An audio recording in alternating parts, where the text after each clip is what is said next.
최근 도널드 트럼프 미국 대통령은 한국 같은 부유한 국가는 방위비를 훨씬 더 많이 부담해야 한다며 한국의 주한미군 주둔비에 대한 터무니없는 추가 분담금을 요구했습니다.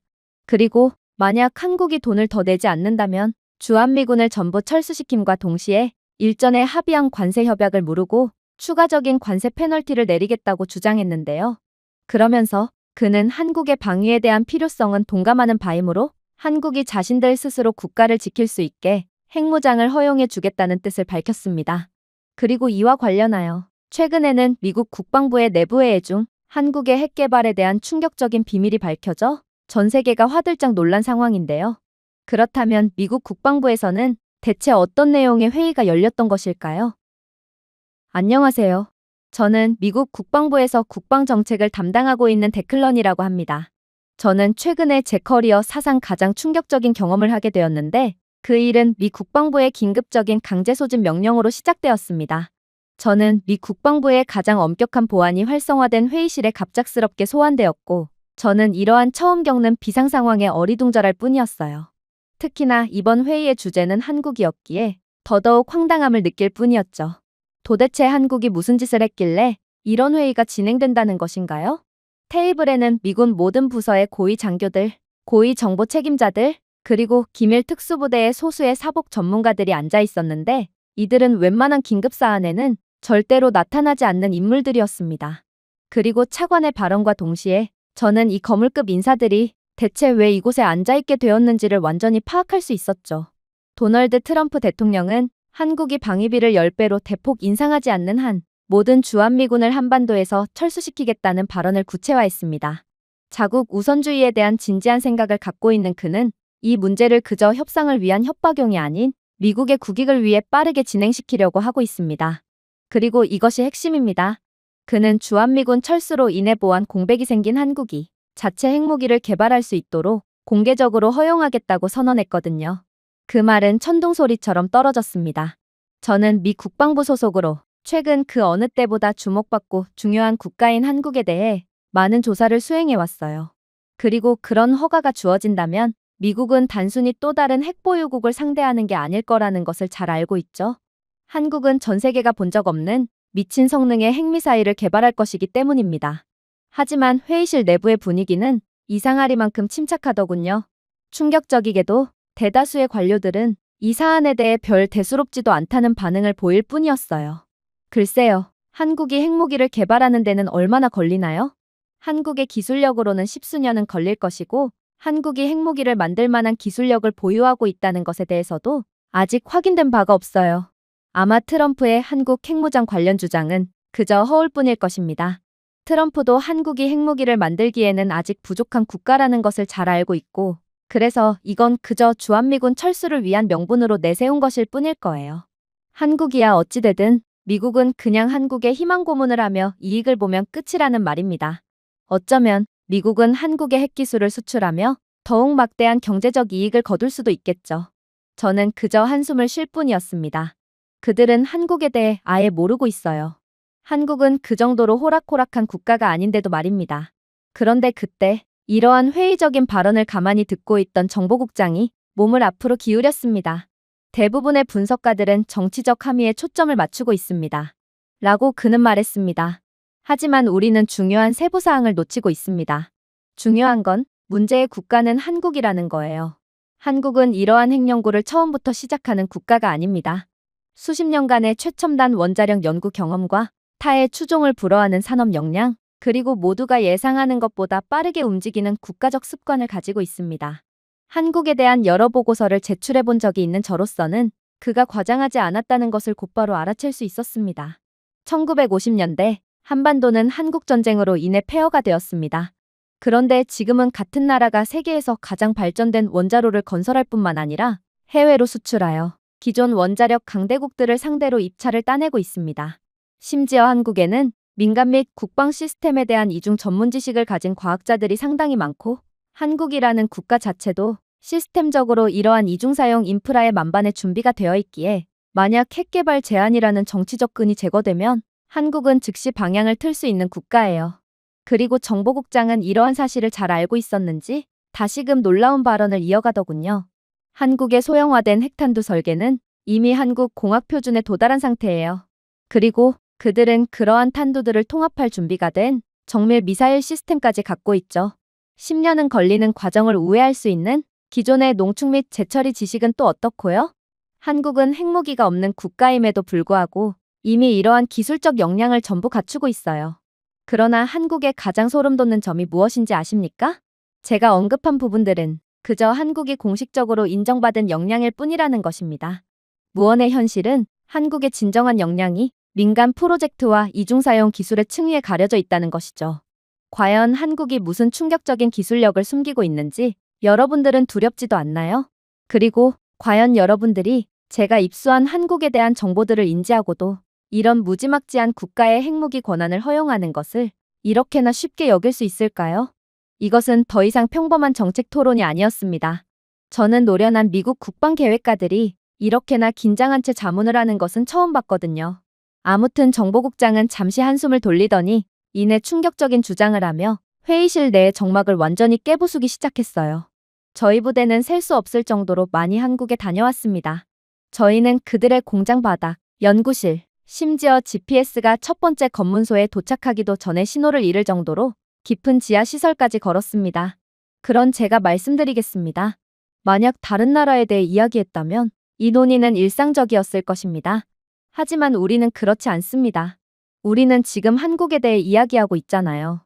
이건 일본이나 다른 유럽 국가들에 관한 이야기가 아니란 말입니다. 그는 잠시 말을 멈추었다가 계속했습니다.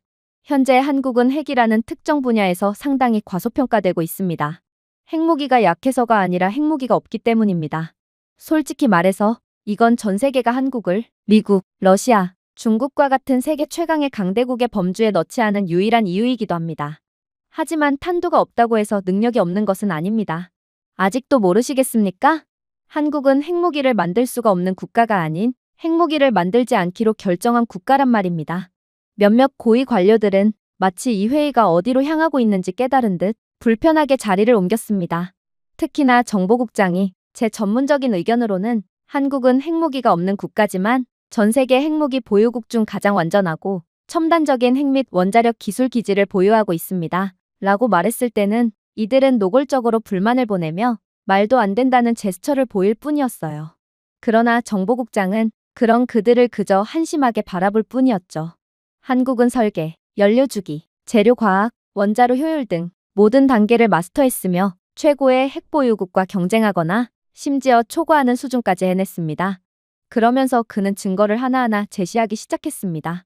첫째, 원자로 설계입니다. 한국은 단순히 원자력 발전소만 운영하는 것이 아니라 다른 기존의 원자력 선진국들이 경쟁하는 어려운 원자로 시스템 전체를 설계하고 수출합니다. 예를 들어 한국의 APR-1400 원자로는 미국, 일본, 프랑스와의 입찰 경쟁 끝에 UAE에 매각되어 예정보다도 일찍 건설되었습니다. 저는 원자력 건설에서 예정보다 앞서라는 말은 들어본 적도 없어요. 그도 그럴 것이 일본이나 프랑스 같은 국가들은 약속한 기간보다 몇 년은 늦게 건설을 완료하는 경우가 허다하거든요. 하지만 한국은 세계 최고 수준의 안전 기준을 유지하면서 원전을 빠르게 건설한 것입니다. 심지어 한국은 이번에 프랑스와 일본, 미국 같은 쟁쟁한 경쟁자들을 다시 한번 제치고 체코 원전 수주 사업을 따내기까지 했기에 이들의 기술은 이제 유럽 재패를 목전에 두고 있습니다. 도대체 이런 원자력 기술을 가진 국가를 보고 어떻게 핵무기를 만들어낼 기술력은 있냐는 소리를 할 수가 있단 말인가요? 둘째, 연료 기술입니다. 한국 엔지니어들은 최소한의 재구성으로 무기급 출력에 적응할 수 있는 고밀도 원자로 연료와 첨단 재처리 기술을 개발했습니다. 이건 공식적으로는 민간용이지만 다시 말하지만 한국은 이중사용에 있어서 세계에서 가장 우수한 국가입니다. 이는 언제든 전환되어 핵무기 개발에 사용될 수 있어요. 충격적이게도 이러한 한국의 기술력은 그저 조악한 수준의 프로토타입이 아니라 이미 실행 중이며 이미 입증된 산업 규모의 시스템이라는 것입니다. 이러니 한국이 핵무기가 없이도 전 세계 최고의 핵기술을 가졌다고 평가받고 있는 것이죠. 셋째, 제조 능력입니다. 한국의 부산과 울산에서는 중공업이 원자로, 터빈, 고압 시스템을 위한 정밀 가공 부품을 미군 계약업체도 주목할 정도의 속도와 품질로 생산합니다. 이러한 동일한 생산 라인은 설계 사양을 변경하여 미사일 탄두 케이스, 재진입 차량 포탄 및 기타 중요한 부품을 처음부터 재조립하지 않고도 생산할 수 있습니다. 다른 국가들은 몇 년이나 투자해야 하는 기반 시설을 한국은 이미 진작에 갖추어 놓았다는 것입니다. 하지만 가장 중요한 점은 무엇인지 아시나요? 그건 바로 한국의 인적 자본입니다. 한국의 인적 자원은 자타공인 전 세계 최고라는 사실을 모르는 분들은 없을 것입니다. 한국에서 매년 수천 명의 원자력 물리학자, 재료과학자, 항공 우주 엔지니어가 교육을 받고 있으며 이들 중 상당수는 이중활용 전문성을 갖추고 있습니다. 이들은 에너지부터 조선까지 다양한 산업 분야에서 일하고 있지만 그 기술은 무기 개발로 직결될 수 있죠. 그리고 많은 국가와 달리 한국의 인재 파이프라인은 국내적이고 자립적이며 이미 연구기관과 산업 파트너의 밀집된 네트워크에 연결되어 있기에 이런 국가를 과소평가하는 것은 그야말로 패권국인 미국의 중대한 위협을 스스로 초래하는 것과 다름이 없다는 것입니다. 정보국장은 회의실을 둘러보며 관료들의 표정을 읽었습니다. 일부는 회의적이지만 대부분 그렇지 않았습니다. 그런 다음 그는 노련한 베테랑들마저도 완전히 경악의 도가니에 빠뜨리는 주장을 해왔죠. 만약 정치적 승인이 주어진다면, 만약 오늘 한국 지도부가 핵미사일을 만들기로 결정했다면 그들은 몇 년이 아니라 몇 주 안에 배치 가능한 핵무기를 가질 수 있을 것입니다. 몇 년이 아니에요. 몇 주만이 소요될 것입니다. 모두가 할 말을 잃은 채 허공을 바라볼 뿐이었어요. 그리고 몇몇은 몇 주는 말이 안 된다며 한국은 무슨 기적의 연금술이라도 하는 거냐며 따지고 들었어요. 하지만 정보국장은 그런 그들을 한마디 말로 제압할 뿐이었죠. 왜냐고요? 한국은 제로에서 시작하는 것이 아니기 때문입니다. 한국은 이미 농축 지식, 탄두 소형화 설계, 정밀 미사일 플랫폼, 산업 기반을 갖추고 있어 이 모든 것을 조립할 수 있습니다. 법적 장벽이 낮아지는 순간 한국은 손쉽게 핵무기를 생산해버릴 거라는 것입니다. 해외 조달도 필요하지 않아요. 긴 개발 시간도 없고 병목 현상도 없습니다.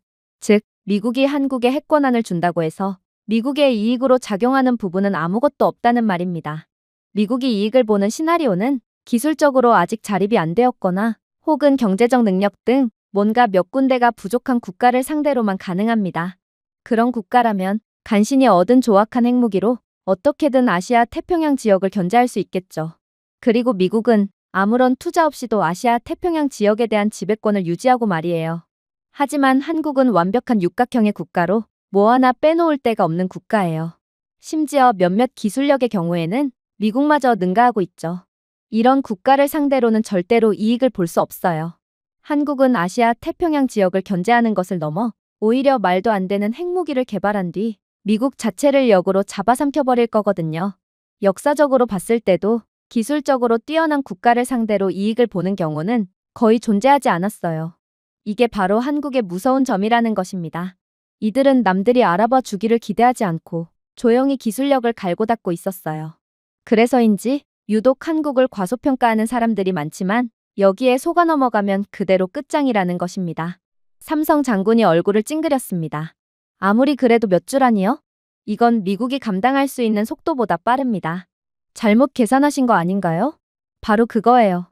정보국장이 1초도 걸리지 않고 대답했습니다. 어느 나라도 기성 인프라, 검증된 첨단 기술 산업, 최고 수준의 엔지니어링 인재를 한 곳에 모아놓은 경우는 없습니다. 하지만 그걸 진짜로 실현해낸 한국은 최초이자 유일한 국가예요. 하지만 여전히 허세도 없고 자랑도 없고 매우 조용하게 몸을 웅크리고 있을 뿐이죠. 생각해보세요. 대부분의 핵보유국은 첫 번째 탄두를 만들기 위해 긴 사다리를 올라가야 했습니다. 그러나 한국은 이미 사다리를 만들고 보강하고 페인트까지 칠한 상태예요. 그들은 등반 허가를 기다리고 있을 뿐입니다. 그런데 트럼프가 그들에게 허가권을 주겠다고 말한 거예요. 그들이 사다리를 만들 기술력도 없는 국가라고 오판을 한 상태로 말입니다. 회의실은 이제 완전히 조용해졌습니다. 이젠 그 결정이 내려지면 한국을 막는 것은 불가능할 것이라는 것을 눈치챈 모양이었어요. 하지만 진짜 문제는 따로 있었죠. 한국의 진짜 무서운 점은 아직 시작도 안 한 상태였기 때문입니다. 정보국장은 마치 세상의 소수의 사람들만이 알고 있는 비밀의 방에 들어가려는 듯 눈을 가늘게 뜨고 앞으로 몸을 숙이며 충격적인 말을 건네오기 시작했어요. 여러분 대부분이 깨닫지 못하는 것은 한국이 이미 지구상에서 가장 진보된 원자로를 개발했다는 것입니다. 그들은 이미 기존의 원자로로도 세계를 제패했지만 한국은 절대로 멈추지 않았어요. 이들은 기존 설계에서 멈추지 않았고 대부분의 국가가 꿈꾸는 분야인 고속증식로와 토류 원자로, 민간 에너지 생산량과 무기 생산 능력을 모두 극대화할 수 있는 기술에 이미 뛰어든 상태거든요. 그리고 결국에는 미국조차 갖추지 못하고 있는 미친 성능의 원자로를 개발하고야 말았습니다.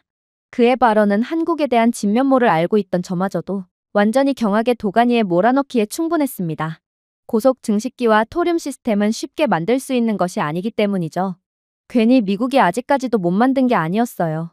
이건 전 세계 에너지 시장의 균형을 바꿀 수 있는 혁신적인 기술, 즉 군사용으로 전환될 경우 무기고에 전례 없는 힘을 쏟아부어주는 기술입니다. 하지만 가장 소름 돋는 부분이 무엇인지 아십니까? 라고 정보국장은 계속 말했습니다. 한국은 그것을 숨기고 있었습니다. 기술 자체가 두려워서가 아니라 국제사회로부터 과소평가받고 싶어서였습니다. 의도적으로 자신들의 국가에 대한 과소평가를 유도했다는 것입니다. 한국은 수년 동안 전 세계가 자신들을 비핵 국가의 모범이라고 생각하게 하면서 원자력 공학의 꽃을 정제하는 긴 인내의 과정을 버텨온 것이죠. 회의실 내부는 깊은 혼란에 빠졌습니다. 말도 안 돼요. 한국이 일부러 자신을 과소평가하도록 내버려 두었다는 말씀이신가요? 도대체 왜 그런 짓을 한 거죠? 그러자 정보국장은 다시금 믿기지 않는 말을 해오기 시작했어요. 이것은 그들이 국제사회 전체에 설정한 함정입니다.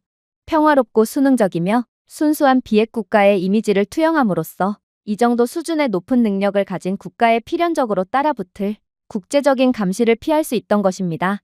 그리고 이제 트럼프가 더 높은 국방비를 요구하고 핵 승인을 지렛대로 매달면서 한국은 판을 뒤집을 수 있는 여지가 생겼습니다. 드디어 한국이 원하는 상황이 나온 것이죠. 이제 한국은 트럼프의 압박을 오히려 자신들의 이익으로 바꿀 수 있게 되었습니다. 저는 이러한 두수앞은 내다본 한국의 성견지명에 그저 소름이 돋을 뿐이었습니다. 트럼프의 논리는 분명 거래적이었어요. 한국이 더 많은 돈을 지불하도록 하거나 자신들의 핵으로 자신들의 나라를 스스로 방어하도록 내버려두는 것이었죠. 그러면서 한국이 핵을 가짐으로써 아시아 태평양 지역에 대한 미국의 주도권은 빼앗기지 않고 공짜로 모든 것을 얻어내겠다는 전략이었습니다. 하지만 그 옵션을 제공함으로써 트럼프는 자신도 모르게 한국이 오랫동안 준비해온 것을 정확히 제공하는 꼴이 되었던 것입니다. 트럼프 대통령은 그야말로 여기에 있는 모두와 정확히 똑같은 생각을 하고 있었어요. 어차피 핵무장 승인이 이루어진다고 해도 한국은 10년 이상의 연구 과정이 필요할 거라고 생각하고 있죠. 그러나 한국은 그냥 이들이 숨겨둔 시스템을 완전히 가동하기만 하면 되었어요.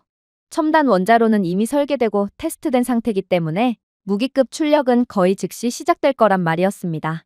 그리고 정보국장은 이내 서류 뭉치 속에 꽁꽁 숨겨져 있었던 기밀 서류를 꺼내기 시작했어요. 그리고 충격적인 정보를 공개했죠. 자, 보세요. 한국이 개발한 패스트 브리더 원자로 설계는 단순히 전력만 생산하는 것이 아닙니다. 그들은 부산물로 플루토늄을 생산하며 그것도 많은 양을 생산합니다. 이러한 한국형 설계는 매우 효율적이어서 기존의 구형 원자로와는 달리 여러 탄두의 충분한 플루토늄을 생산할 수 있어요. 핵 개발에는 필연적으로 절차라는 것이 필요하기 마련인데 한국은 이러한 재료들을 전부 갖추고 있으므로 거의 무한동력원을 개발한 셈과 다름이 없다는 거예요. 정보국장은 벙쪄있는 모두를 그저 말없이 바라보며 숨 돌릴 틈도 없이 토륨 원자로의 설계를 시작했습니다. 토륨 기반 시스템은 더 깨끗하고 효율적이며 무기 생산용으로 구성하면 또 다른 핵분열성 물질인 우라늄 233을 생산할 수 있습니다. 그러니까 미국이 토륨 원자로를 개발하기 위해 박차를 가하며 인재들을 끌어모으고 있는 거예요. 그런데 다시 말하지만 적어도 원자력 분야에 있어서의 한국의 기술력은 미국을 이미 능가한 지 오래예요. 한국이 개발한 시제품은 작고 고출력이며 모듈식 설계로 제작되어 빠르고 신중하게 확장할 수 있습니다. 그야말로 전 세계 원자로 기술에서 수십 년 앞서 있는 셈이라는 것입니다. 그의 설명은 노련한 애널리스트들조차도 완전히 넋이 나가게 만들었어요. 미국의 기존 원자로는 몇 개의 탄두에 충분한 핵분열성 물질을 생산하는데 1년이라는 시간이 걸리는데 한국의 설계는 한 달 안에 이를 달성할 수 있다니 심지어 여러 개의 원자로를 가동하면 한 달 이내에 수십 개의 핵미사일을 발사할 수 있다니 이건 거의 공상과학 영화에서나 볼 법한 충격적인 기술력이었거든요. 그리고 이제는 정보부 관계자가 나서 앞으로 한국에 벌어질 상황을 소개하기 시작했죠. 한국이 핵승인이 내려진 날 이러한 시스템을 군사 생산으로 전환한다면 몇 년이 아닌 몇 주 안에 완전히 배치할 수 있는 핵미사일 전력을 갖추게 될 것입니다. 그리고 이들은 단순한 낮은 성능의 핵 전력이 아니라 동아시아의 모든 주요 강대국의 전략적 계산을 바꿀 수 있을 만큼 세계에서 가장 강력한 핵 전력을 갖추게 될 것입니다. 그러나 한국이 얻을 이익은 여기서 끝이 아니에요. 한국은 이러한 최첨단 원자로를 수출해서 상당한 경제적 이익을 얻을 수도 있거든요. 생각해보세요. 현재 핵무기를 갖고 있는 모든 국가는 한국에 있어서 잠재적 고객과도 같아집니다. 이건 핵무기 권한이 있는 국가들에겐 필수적이자 꿈의 원자로라고 할 수 있거든요. 물론 한국은 이 토륨 원자로를 약간 수정해서 비핵화 국가들에도 얼마든지 수출할 수 있어요. 중동, 동남아시아, 심지어 유럽 일부 국가들도 구형 모델보다 적은 공간과 자원을 차지하면서 수십 년 동안 안정적이고 저렴한 전력을 공급할 수 있는 원자로를 위해 줄을 서게 될 것입니다. 여러분들도 아시다시피 모든 수출 계약은 곧 돈과 영향력이에요. 그리고 모든 구매자는 한국의 유지보수, 부품, 전문성에 의존하게 될 것입니다. 이는 단순한 에너지 독점이 아니라 고객 국가 네트워크를 구축하는 거라는 말입니다. 잠시 동안 방은 조용했습니다. 그 영향은 엄청났어요. 군사적으로는 한국은 세계가 본 것 중 가장 빠른 대규모 핵무기 보유 경로를 이동하게 되겠죠. 경제적으로는 차세대 글로벌 원자력 에너지의 자리를 꿰차며 엄청난 이익을 얻게 될 것입니다. 그러나 정보부 소속 고위 관료들은 작정이라도 하고 나온 것인지 도저히 저희의 놀란 감정을 진정시킬 시간조차 주지 않더군요. 다시금 정보국장이 나오더니 이내 도저히 믿지 못할 비밀 자료를 꺼내들었기 때문입니다. 그건 케이블과 센서 격자로 둘러싸인 키가 크고 은색 기계의 이미지였습니다. 방 안 대부분의 인원은 일종의 산업용 보일러처럼 보이는 그 기계를 보고 고개를 갸우뚱거릴 뿐이었어요. 하지만 원자력 분야에 종사하는 사람이라면, 그리고 저처럼 수많은 원자로 시설 파견을 가본 사람이라면 누구나 그것이 무엇인지 정확히 알고 있을 것입니다. 그건 바로 원심분리기였어요. 그런데 갑자기 웬 원심분리기일까요? 저는 뜬금없이 나온 원심분리기를 보고 말문이 막힐 뿐이었어요. 그러나 정보국장의 발언은 그런 저를 완전히 경악해 만들 뿐이었죠. 이건 단순한 원심분리기가 아닙니다. 이것은 한국의 최신 고처리량 우라늄 농축 원심분리기입니다. 분명히 말씀드리자면 오늘날 전 세계 어디에서도 이와 같은 방식으로 작동하는 것은 없습니다. 그가 말을 끝냄과 동시에 회의실 내부의 모든 인원들이 실소를 터뜨렸어요. 이들은 이럴 수는 없다며, 아마 정보부가 한국을 잘못 조사한 게 분명하다며 절대로 그의 말을 믿으려고 하지 않았죠. 그도 그럴 것이, 원심분리기 설계는 현존하는 가장 철저한 보안 기술 중 하나입니다. 영국이나 프랑스와 같은 기존의 원자력 강국의 발전소조차도 수십 년 전에 정제된 설계에 의존하고 있는 게 현실이죠. 이들의 원자로 개선은 점진적으로 이루어지고 있으며 약간 더 나은 소재와 약간 더 효율적인 로터로 개선되고 있을 뿐입니다. 하지만 그의 말이 정말이라면 한국은 한 세대를 앞서 나간 셈이기에 모두가 회의적인 반응을 보이는 것도 어찌 보면 당연했죠. 기차가 처음 발명되었을 때 이 소식을 전해 들은 모두는 그 당시 혁명과 다름없었던 기차의 존재를 도저히 믿으려고 하지 않았듯이 지금 회의실 내의 모든 인원들은 같은 반응을 보였던 거였습니다. 하지만 정보국장은 이미 사진까지 보여줬는데 무엇을 더 원하냐는 듯 모두의 반응을 전혀 개의치 않고 계속해서 발언을 이어갈 뿐이었어요. 이 기계는 다른 나라가 도달하지 못한 속도로 우라늄을 처리할 수 있습니다. 라고 그는 계속 말했습니다. 아마 한국 원심분리기 한 대가 가장 진보된 여러 미국 모델의 작업을 수행할 수 있을 정도로 한국은 극도로 높은 처리량을 자랑하는 기계를 만들어버렸어요. 한국에 대한 핵무기 권한이 주어진다면 이 괴물 같은 기계가 즉각적으로 작동하게 될 것이고, 그렇게 된다면 미국은 패권국의 지위를 완전히 상실하게 되어버릴 것입니다. 그는 농축 능력을 비교한 차트를 가리켰습니다. 중국이나 파키스탄의 모델은 연간 최대 3SWU의 낮은 성능을 자랑하고 있었고, 미국이나 프랑스 같은 첨단 디자인은 연간 100에서 150SWU의 준수한 성능을 보여주고 있었어요. 그런데 한국형 고속 원심분리기요? 연간 300SWU 이상의 미친 성능을 보여주고 있었습니다. 이는 기존의 최고 성능을 발휘했던 미국 기계의 2배였어요. 그리고 모두가 놀라고 있던 그때 정보국장은 고개를 떨구더니 힘없이 말을 이어나갔죠. 만약 한국에 대한 제한이 풀린다면 아마 미국은 절대로 한국을 따라잡을 수 없을 것입니다. 그러니 한국에 대한 핵권한을 주는 것을 막아야 한다는 것입니다. 한국은 압도적인 경쟁자이므로 애초에 이들이 미국과 경쟁할 기회조차 갖지 않도록 해야 하는 것이죠. 우리는 이미 많은 부분에 있어서 한국에 뒤처졌습니다. 한국이 개발한 로터 소재는 제조 생태계 외부에는 존재하지 않는 초경량, 초강력 복합 소재입니다. 베어링 시스템은 마모를 줄이기 위해 자기 부상을 사용하므로 기계가 고장 없이 더 높은 속도로 더 오래 작동할 수 있도록 하죠. 정밀 가공 허용 오차는 매우 타이트해서 전 세계의 소수의 시설만이 시도할 수 있으며 이는 한국에 있습니다. 즉, 이것은 단순히 모방할 수 있는 것이 아니라는 말입니다. 아직도 이해가 안 가시나요? 한국은 단순히 핵 및 원자력 분야에 한해서만 미국을 능가한 것이 아닙니다. 한국은 이미 글로벌 리더로 자리 잡은 모든 분야에서 재료과학, 항공우주공학, 산업 정밀 제조에 수십 년간 투자한 결과물을 내고 있고 이런 나라에 날개를 달아주는 것은 정말 미친 짓이에요. 지금 미국은 중국과의 패권 경쟁만 놓고 봐도 매우 바쁜 상태입니다. 그러나 한국은 그 끈질긴 중국보다도 훨씬 압도적인 상대예요. 한국이 핵무기를 갖기 전에는 이들이 숨겨둔 힘을 제대로 펼칠 수가 없으니 상관없을 테지만 핵무기를 갖게 된 한국은 정말 상상하고 싶지도 않은 괴물로 성장할 거라는 말입니다. 아직도 실감이 안 된다는 듯 눈만 깜빡이는 분들이 계시군요. 제가 예를 들어드리겠습니다. 이러한 원심분리기의 연쇄 가동 시 연간 수백 킬로그램의 무기급 우라늄을 생산할 수 있어요. 그리고 맥락상 핵탄두 하나에 약 20에서 25kg이 필요하죠. 즉, 적당한 크기의 시설이라도 한국은 연간 수십 개의 탄두를 생산할 수 있는 충분한 고농축 우라늄을 생산할 수 있으며 이는 시스템을 한계까지 밀어붙이지 않고도 충분히 가능하다는 소리입니다. 그 이 말에 모두가 할 말을 잃고 허공만을 바라보던 와중 백악관 관계자는 도저히 못 참겠다는 듯 책상을 쾅 치고 일어나기 시작했어요.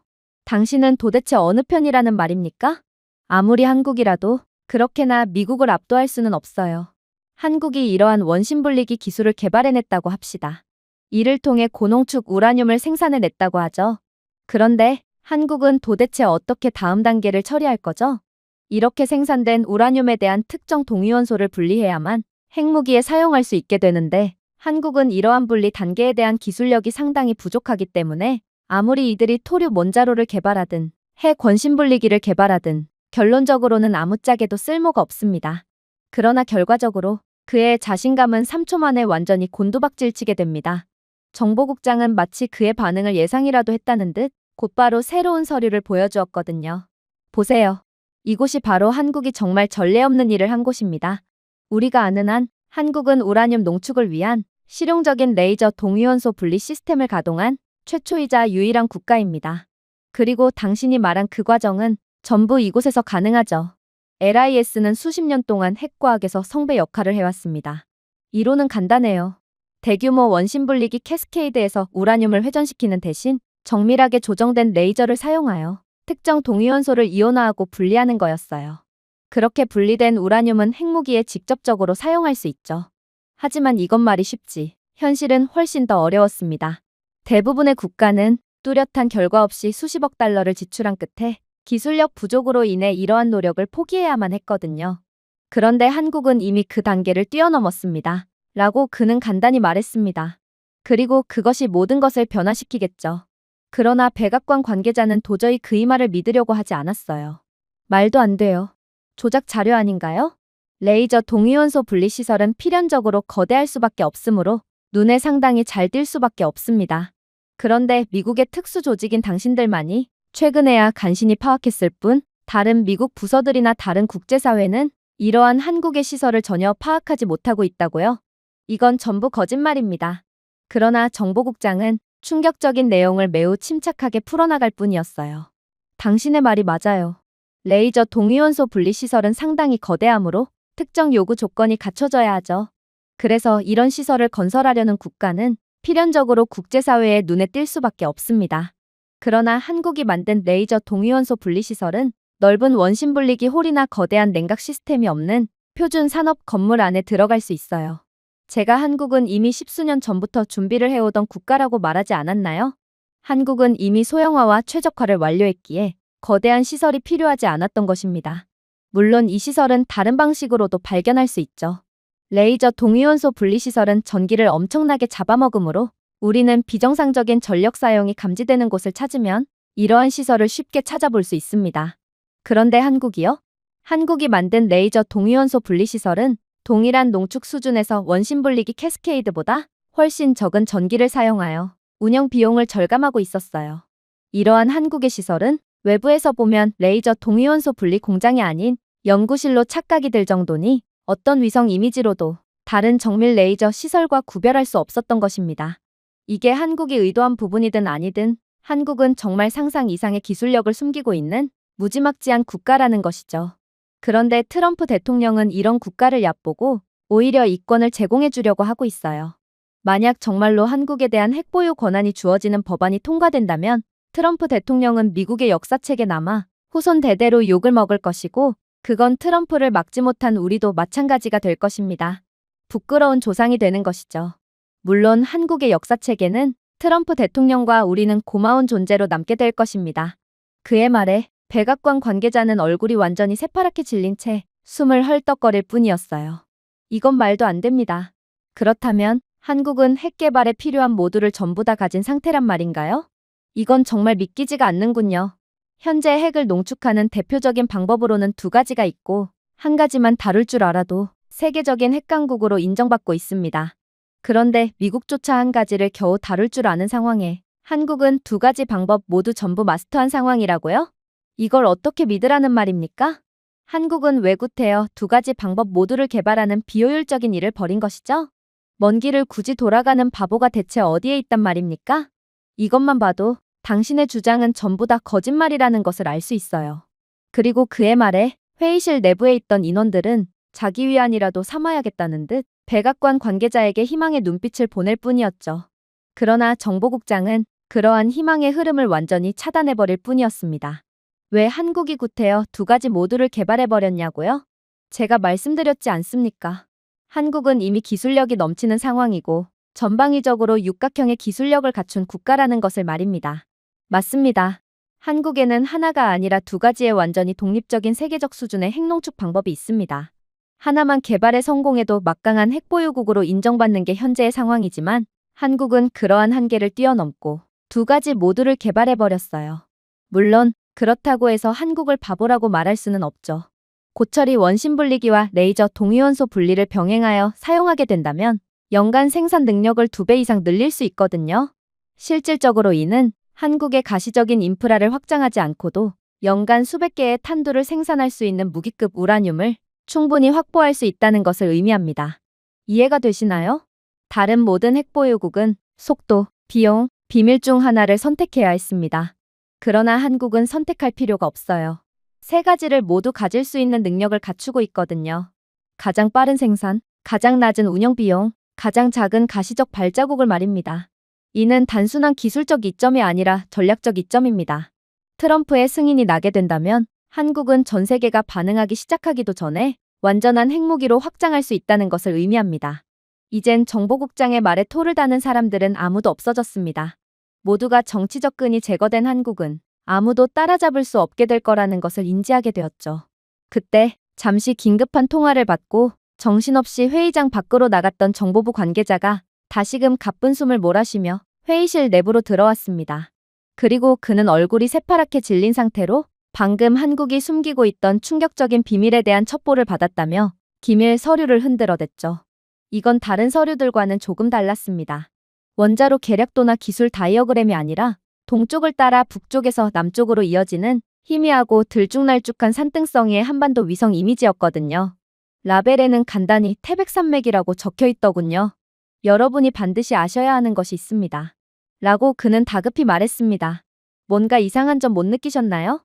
한국의 무기급 핵물질을 처리하는 기술력은 둘째치고서라도 도대체 한국이 그동안 모아뒀던 핵물질은 얼마나 될 것이며 어디에 모아뒀을까요? 생각해보세요. 한국의 수십 개의 원자로는 이미 수십 년 동안 가동되고 있었습니다. 원자로 가동에 따른 핵물질의 누출은 피할 수가 없고 만약 한국의 핵무장이 허용된다면 한국은 이렇듯 수십 년 동안 모아온 핵물질들을 한꺼번에 재처리할 수 있어요. 그런데 한국이 이렇듯 모아둔 핵물질을 버렸을 리는 없고 도대체 이것들은 어디에 얼마큼 있냐는 것입니다. 그리고 저는 방금 정보사령부 본부로부터 충격적인 소식을 전해 듣게 되었습니다. 그 핵물질들은 도시나 기지가 아니라 여기 태백산맥에 모여 있거든요. 심지어 이들은 수십 년 동안 모아둔 핵물질을 그대로 보관하고 있었기에 이곳 태백산맥의 비밀기지가 공개됨과 동시에 한국은 순식간에 미국을 넘어설 핵무기 강대국으로 올라설 수밖에 없게 됩니다. 저는 태백산맥에 대해 아주 잘 알고 있어요. 파견 때문에 직접 가본 적도 있죠. 그리고 저는 태백산맥에서 연이어 감탄사를 연발할 뿐이었습니다. 태백산맥은 그저 평범한 고지대가 아니었거든요. 가파른 능선과 깊은 계곡, 고해상도 위성도 캐노피를 뚫는데 어려움을 겪을 정도로 울창한 숲 등 그야말로 자연이 만든 요새였어요. 이곳은 겨울에는 눈에 묻히고 여름에는 안개에 덮입니다. 도로는 드물고 존재하는 도로는 지형을 관통하듯 꼬여 있기에 무언가를 숨겨야 한다면 이곳만큼 적합한 곳도 없어 보였어요. 그리고 회의실의 고위 관계자들이 도대체 한국이 원자로 근처가 아닌 태백산맥을 선택한 이유가 무엇이냐며 질문 공세를 건네자 정보부 관계자는 놀라운 대답을 해오기 시작하더군요. 접근 통제 때문입니다. 이 산들은 진입 지점이 제한되어 있으며 이 모든 것을 마음대로 모니터링하거나 차단할 수 있어요. 자연방어도 아주 좋은 이유죠. 태백산맥은 경사가 매우 가파르고 암석이 상당히 단단해서 공중에서 정밀 타격을 해도 깊은 곳에 묻힌 물체에 도달하기 어렵습니다. 만약 북한이나 중국 같은 적대국들이 태백산맥에 묻혀있는 비밀을 파악하게 된다고 해도 그냥 강 건너 불구경할 수밖에 없죠. 은폐의 이유도 있어요. 태백산맥 지형의 열 패턴이 너무 불규칙하여 지하활동의 열 신호가 배경소음에 섞여들거든요. 그래서 저희는 이러한 한국이 숨기고 있는 핵물질을 수십 년간 찾아다녔지만 이제 와서야 겨우 발견한 것입니다. 아니, 발견도 아니죠. 그저 태백산맥에 매장되어 있을 거라고 추측하는 것이죠. 그의 말이 끝나자마자 미국 원자력연구소 소장이 도저히 이해가 안 간다는 표정을 지으며 그 자리에서 벌떡 일어났어요. 그건 불가능합니다. 핵물질은 매우 민감해서 산맥과 같은 불안정한 곳에 오래도록 보관할 수가 없어요. 괜히 핵물질의 보관에 많은 비용이 드는 게 아니라는 말입니다. 핵물질은 반드시 특정한 조건이 갖춰진 실험실에서 안전하게 보관해야만 해요. 만약 한국이 정말로 산맥에서 자신들의 핵물질을 보관하고 있었다면 그건 정말 멍청한 행동이고 애초에 이들에게 남은 멀쩡한 핵물질도 거의 없을 것입니다. 핵물질은 그렇게 다뤄서 난되는 거거든요. 한국은 핵기술 강국이라더니 그건 전부 다 거짓말이었군요. 이런 사소한 부분만 봐도 이들의 수준을 어느 정도 파악할 수 있거든요. 아무튼 한국의 기술력은 과대평가된 상태가 분명하고 이들에게 남은 사용 가능할 정도의 수준의 핵물질은 거의 없을 것이 분명합니다.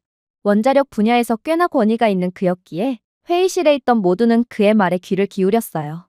하지만 그의 전문적인 것처럼 보이는 발언에도 정보부 관계자는 여전히 침착함을 유지했고 이내 예상치도 못한 말로 모두를 경악시킬 뿐이었습니다.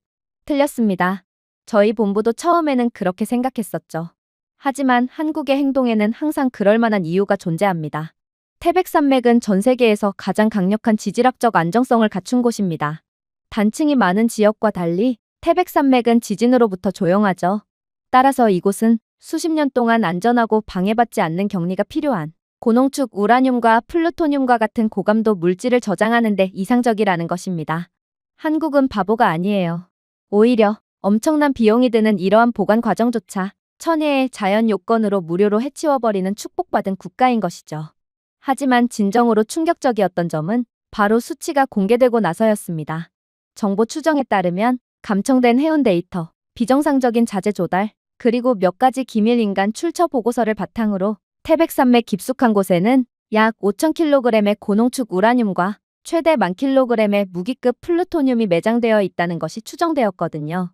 그리고 정보부 관계자는 저희 모두를 완전히 합주기로 만드는 주장을 계속해서 이어나갔습니다. 핵탄두 한 개에는 일반적으로 20에서 25kg의 고농축 우라늄 또는 4에서 6kg의 플루토늄이 필요합니다. 이 비율에서 한국의 비축 의심 물질은 우라늄에서 최대 200개의 탄두와 플루토늄에서 1600에서 2500개의 탄두를 생산할 수 있습니다. 정말 충격적인 수치죠. 비록 그 범위의 하한선을 가정하더라도 한국은 총 탄두수에서 미국을 능가할 위치에 놓이게 될 거라는 말입니다. 저는 그저 할 말을 잃고 말았습니다. 도대체 한국은 어디까지 준비를 해놓았다는 말인가요? 그때 핵 전문가인 소장이 다시금 열변을 토하기 시작했어요. 뭐라고요? 이건 문제가 심각하군요. 이게 사실이라면 당장 한국에 대한 제재를 가해야 합니다. 한국이 자신들이 모아둔 핵물질을 다른 문제 국가들에게 판매하기라도 한다면 그건 2차적으로 막대한 문제가 발생할 수 있거든요. 한국은 그런 막대한 양의 핵물질을 감당할 수 있는 국가가 아니에요. 사실 저는 그의 말에 메스꺼움마저 느꼈습니다. 그는 분명 아까 전까지만 해도 한국을 무시하다가 완전히 망신을 당한 상태였기도 했고, 핵 전문가인 그이기에 한국이 얼마나 대단한 국가인지를 그 누구보다 잘 알 텐데, 도대체 이 바보 같은 미국인들은 언제 자국이 최고라는 망상에서 벗어날 것인지, 저는 새로운 시대를 받아들이려고 하지 않고 현실을 외면하는 그의 모습에서 한심함을 느끼는 한편, 이게 미국의 현실이구나 싶어 절망감마저 느꼈어요. 그리고 그러한 감정은 정보부 관계자 또한 함께 느꼈는지 그저 한숨을 내쉬며 대답을 이어갈 뿐이었죠. 맞습니다. 순수 경제학적 관점에서 보면 암시장에서 상당한 가치가 있는 핵분열성 물질은 수백억 달러의 가치가 있을 것입니다. 그런데 한국을 너무 얕잡아 보시는군요. 이러한 금액은 물론 상당히 큰 금액이지만 한국은 이미 기술 수출로 많은 이익을 보고 있는 경제대국이에요. 이들은 구태여 문제 국가들과 거래를 하지 않고도 많은 외화를 벌어들이는 국가라는 말입니다. 그리고 한국이 핵물질을 감당할 수 없다고요? 한국은 이미 세계에서 가장 많은 핵물질을 가장 안전하게 유지하고 관리하는 국가입니다. 도대체 당신은 왜 현실을 외면하려고 하는지 모르겠군요. 심지어 전략적인 관점에서 봐도 핵물질의 가치는 매우 높기에 한국은 이러한 물질을 판매하지 않고 계속 가지고 있는 게 무조건 이익입니다. 이 정도의 즉각적인 무기고를 가진 한국이라면 곧바로 지역 균형의 재정립이 이루어질 텐데 도대체 한국이 핵물질을 판매하는 게 자신들에게 무슨 이익이 된다고 그런 행동을 하겠어요? 하지만 소장은 자신의 오판을 도저히 인정하려고 하지 않았어요. 그저 이성을 잃은 채 분노할 뿐이었죠. 당신은 미국인임에도 왜 한국 편만 드는 거죠? 미국은 앞으로도 그리고 영원히 패권국으로 남을 것입니다. 한국이 예상보다 훨씬 빠르게 또 강력한 핵무기를 만들어내려고 해도 상관없어요. 어떻게든 한국에 대한 날조 기사를 내보내고 제재를 가하며 만약 한국이 제재에 응하지 않을 시 이들의 핵물질이 모여있는 태백산맥을 핵미사일로 파괴해버리면 되는데 도대체 뭐가 그리 두렵다는 말인가요? 미국은 전통적으로 2인자를 전부 파괴해왔습니다. 만약 한국이 미국을 넘어설 기미를 보인다면 미국은 이번에도 어김없이 한국을 파괴해버리면 된다는 겁니다. 그러나 정보부 관계자는 그저 고개를 가로저으며 놀라운 반박을 해올 뿐이었죠. 핵무기로 태백산맥을 타격하겠다고요? 안타깝지만 그건 불가능합니다. 이건 설계된 시설이에요. 한국은 북한이나 중국의 공격 등 모든 유사시의 상황을 대비하여 이 시설을 꽁꽁 숨겨놓았다는 말입니다. 당연히 한국은 북한과 중국의 핵무기를 통한 공격조차 가정하여 이미 대비해둔 상황이에요. 태백산맥 아래에 묻혀있는 핵물질은 너무 깊이 묻혀 있어서 직접적인 핵공격으로도 파괴할 수 없어요. 태백산맥 특유의 험한 환경에 더해 주변 암석이 그들을 보호할 거거든요. 그리고 애초에 핵물질의 정확한 좌표도 모르는데 그 길고 긴 태백산맥을 전부 다 때려 부수려고 하는 건가요? 이 태백산맥의 지상에는 등산로, 불교사원, 소규모 광산 작업장으로 점철되어 있습니다.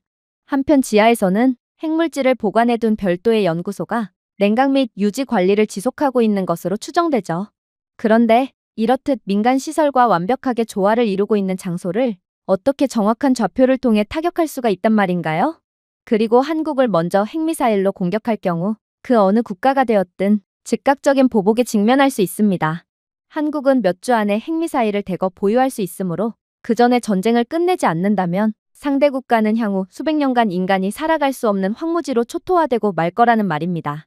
이런 한국을 도대체 어떻게 공격할 수가 있겠어요?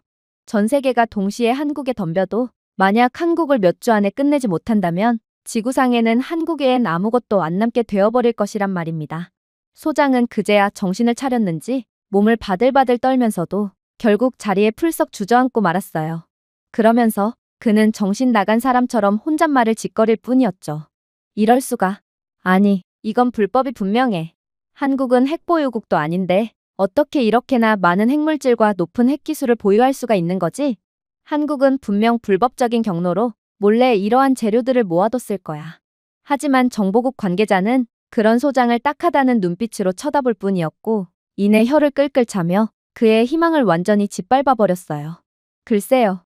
한국의 행보에 불법의 소지가 단 한 가지라도 있었다면 미국이 먼저 나서 한국을 가만두지 않았겠죠. 이건 한국의 핵기술을 견제할 좋은 명분이니까 말입니다. 하지만 한국은 천재 국가예요. 한국인들은 세계에서 IQ가 가장 높은 똑똑한 사람들이고 이러한 똑똑한 두뇌를 바탕으로 한국은 정보 전문가들이 회색지대라고 부르는 것, 즉 허용되는 것과 금지되는 것 사이의 공간을 잘 알고 그것을 이용해 왔다는 것입니다. 조약을 무시하고 핵무기를 추구해서 국제 제재를 받고 있는 다른 국가들과 달리 한국은 구태여 위험을 감수할 필요가 없었습니다. 원자로, 농축 실험실, 재처리 시설 등 한국이 건설한 모든 것에는 정당한 민간 목적이 있었거든요. 건덕지가 잡힐 일이 전혀 없었다는 것입니다. 모든 한국인 엔지니어와 과학자는 국제적으로 통용되는 업무의 이유를 지적할 수 있었고, 한국은 항상 반에서 최상위권에 있는 완벽한 학생의 역할을 했으며 아무튼 규칙을 어기지 않았습니다.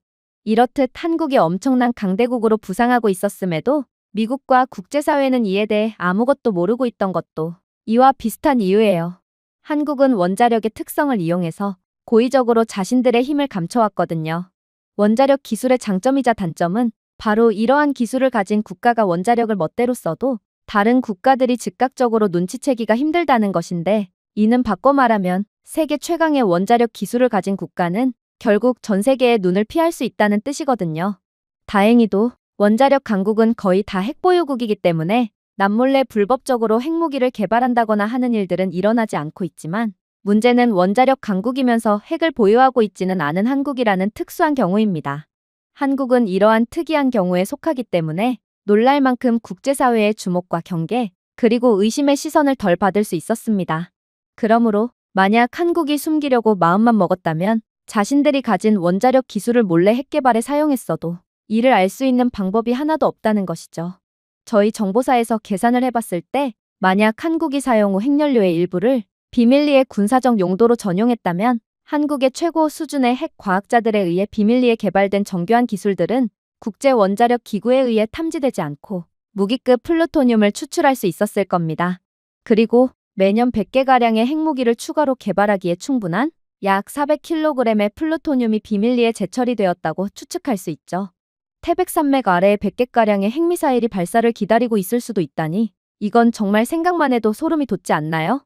물론 모범국가인 한국이 그런 행동을 했을 가능성은 거의 없지만 아무튼 이러니 그 누구도 한국에 감히 까불 수 없는 것입니다. 지금과 같은 21세기에서 기술 강국이란 사실상 무슨 짓을 해도 제재하기가 거의 불가능하다는 것을 뜻하거든요. 소장은 이제 완전히 기가 죽어 눈에 눈물마저 고였습니다.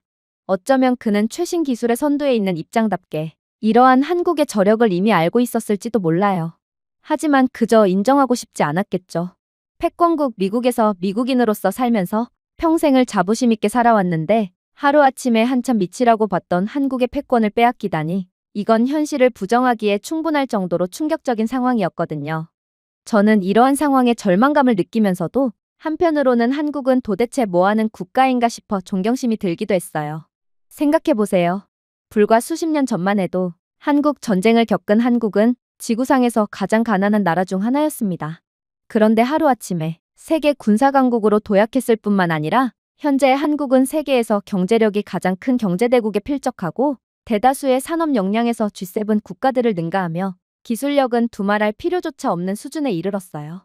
그리고 이제 정치적 끈이 제거되면 한국은 그동안 쌓아왔던 경제적 및 기술적 우위를 역사상 가장 빠르고 포괄적인 핵무장 프로그램과 연결시키며 전 세계를 놀라게 할 것입니다. 이것이 바로 이 회의실에 있는 모두가 느낀 진정한 두려움이자 진정한 경외심이었습니다. 그리고 그 순간이 오면 전 세계는 호랑이가 단순히 살아남은 것이 아니라 정글에서 가장 기술적으로 발전한 포식자가 되었다는 사실을 알게 될 것입니다. 그리고 한국이 송곳니를 드러내기로 결정한다면 지구상의 그 어떤 것도 호랑이를 막을 수 없을 것입니다. 그렇게 정보부의 발표가 끝나자 이제는 미 국방부 차관이 나섰어요. 그리고 그는 어두운 표정으로 발표를 시작했죠. 솔직히 제가 나서는 일이 없었으면 좋겠다고 생각했습니다. 결국 한국은 핵무기를 갖는데 상당한 시간이 걸리게 되거나 혹은 아무튼 미국만이 이익을 보는 상황을 기대하고 있었어요. 하지만 한국은 우리가 생각했던 것보다 훨씬 빠르게 그리고 완벽한 핵무기를 만들어내고 말 거라니 정말 좌절스럽군요. 정말로 이들이 자신들이 가지고 있던 기존의 방산 기술력을 통해 핵무기를 어떻게 응용하게 될지를 고려한다면 한국은 세계에서 가장 두려운 국가로 재탄생하게 될 거라는 것을 쉽게 알 수 있을 것입니다. 일단 충격적이게도 핵무기를 획득한 후 수년간 인도 플랫폼을 개발해야 했던 많은 국가와 달리 한국의 플랫폼은 이미 현대적이고 전투 테스트를 거쳤으며 국내에서 대량 생산이 가능한 시스템을 가지고 있습니다. 즉, 한국은 탄두가 준비되는 순간 재설계 없이, 지체 없이, 외부 의존 없이 미사일, 전투기 또는 잠수함에 곧바로 장착할 수 있다는 것입니다. 참고로 영국도 핵탄두를 획득한 후 핵무기를 잠수함 함대에 통합하는 데 수년이 걸렸습니다. 그런데 한국은 이러한 지연을 완전히 건너뛸 수 있다는 것입니다. 자, 한국은 이러한 완벽한 통합 능력을 통해 도대체 어떤 나비 효과를 만들어낼까요? 가장 먼저 핵무기를 기어코 만들어낸 한국을 견제하기 위해 혹은 한국이 만든 핵미사일을 없애기 위해 중국이나 북한이 한국의 핵미사일을 보관하는 시설에 핵 공격을 가할 경우를 가정해 봅시다. 하지만 한국은 이미 한국형 미사일 방어 시스템을 갖춘 국가입니다. 북한과 중국의 핵 요격 공격은 당연히 곧바로 무력화되고 말 것입니다. 고고도 요격을 위한 LSAM, 중거리 방어를 위한 KMSAM, 그리고 근거리 요격을 위한 PAC-3로 구성된 한국의 다층 방패는 조금의 실수도 없이 그러한 중국이나 북한의 미사일을 무력화할 수 있거든요. 이는 미사일 방어가 훨씬 덜 발달된 중국이나 파키스탄과 같은 국가에 비해 매우 중요한 이점입니다. 한국의 핵 능력이 활성화된다면 KAMD는 보복뿐만 아니라 많은 기존 핵보유국들도 감히 장담할 수 없는 적의 핵 공격을 완전히 무력화시킬 거거든요. 자, 그렇다면 이젠 한국 차례입니다. 한국은 반드시 보복을 통해 선제 공격을 가했던 국가를 묵사발 내버리겠죠.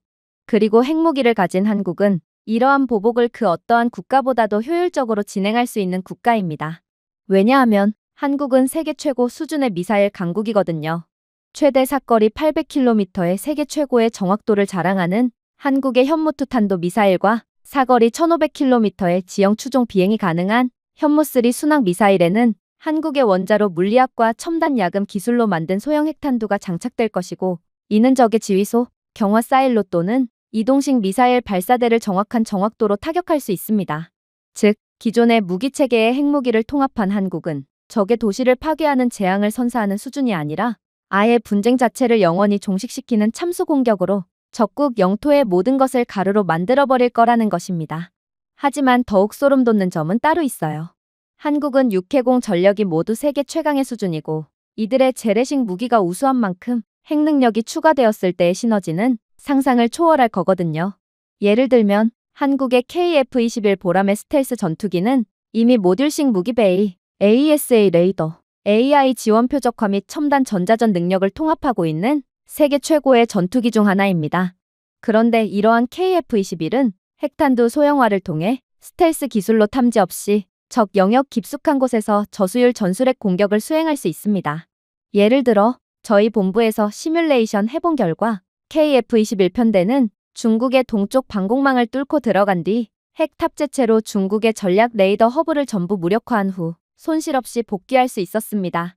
이렇게 하면 중국의 해안 미사일 여단 전체가 실명되어 한국은 최소한의 저항으로 재래식 또는 핵 공격을 후속할 수 있습니다. 그야말로 중국은 투명 인간에게 공격당하며 숨이 멎게 되는 꼴이죠. 안타깝지만 바다에서도 비슷한 양상이 펼쳐질 것입니다. 한국의 KSS-3 잠수함은 현무보 잠수함 발사탄도미사일을 발사할 수 있게 되거든요. 혹여나 적의 1차 타격으로 지상 발사대가 파괴되더라도 침수된 KSS-3 잠수함은 공개되지 않은 위치에서 핵공격으로 보복할 수 있습니다. 이게 바로 핵탄두가 장착된 SLBM의 2차 타격 능력의 무서움인 것입니다. 자, 이런 국가에 감히 선제 공격을 할 만큼 용기가 있는 국가가 있을까요? KAMD가 생존을 보장하고 현무 미사일이 신속한 정밀 타격을 제공하며 KF-21이 전술 핵공격을 위해 깊숙이 침투하고 KSS-3 잠수함이 보복을 보장함으로써 한국은 핵무기를 활성화하는 즉시 육상, 공중, 해상의 완전 통합 핵삼합체를 발사할 것입니다.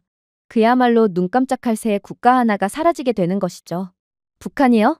북한에 대한 모든 공격 자산은 10분 이내에 파괴될 것이고 북한도 이를 잘 알고 있기에 이들의 핵 위협은 아예 무의미해질 것입니다. 중국에 대한 주요 해군 기지, 미사일 여단, 지휘부는 반격을 조직하기도 전에 제거될 거예요. 중국조차 한국의 찍소리도 못하게 된다는 것입니다. 역사상 이렇게 짧은 기간 안에 완전한 스펙트럼의 핵 능력을 달성한 국가는 없었습니다. 그러나 한국은 그걸 해낸 것이죠. 다른 국가들은 신뢰할 수 있는 핵전력의 각 구성 요소를 구축하는 데 수십 년, 수십억 달러를 투자하고 있지만 한국의 부품은 이미 가동 중입니다. 즉, 한국이 핵 생산을 시작하는 날은 정밀도와 생존 가능성 면에서 많은 오래된 핵보유국을 제치고 지구상에서 가장 강력한 군사국가 중 하나가 탄생하는 날이라는 것입니다. 이제는 감히 입을 열고자 하는 사람은 단 한 명도 없었습니다.